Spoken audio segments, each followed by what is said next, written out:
Okay, time for a quick property tip.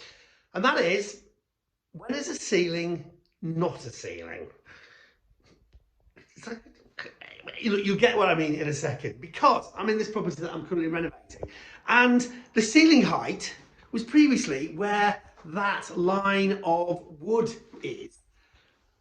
For some reason, the ceiling had been lowered by about, I don't know, 3 feet. I mean, why would you do that? So the same's here in the hallway. Look at this.